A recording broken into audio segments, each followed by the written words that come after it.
I have one for the JFF or the PLCA or the PFAJ or indeed anyone who can offer some clarity this evening regarding that abandoned Red Stripe Premier League game between Harbourview and Tivoli played last week Wednesday.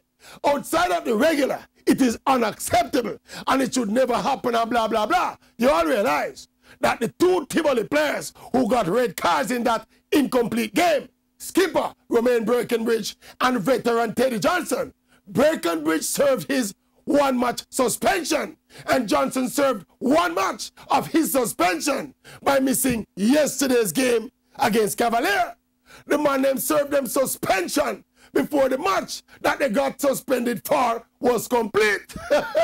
So basically, I could go to court and creatively argue that Breckenridge served his suspension already. So the next time Tivoli takes the field, he, Breckenridge, supposed to can play. But the next time Tivoli takes the field will be for the remaining 20 minutes of the incomplete game to be played this Thursday. But yo, big and serious, an investigation should have been done and a decision made, read the status of the game and the cards issued in that game on Wednesday before Tivoli played their next game on Sunday.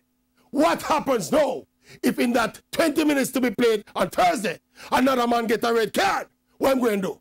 Retroactively miss the game against Cavalier, we're gone from Sunday. Well, let me tell you something. That is why my brethren call the league Bush League.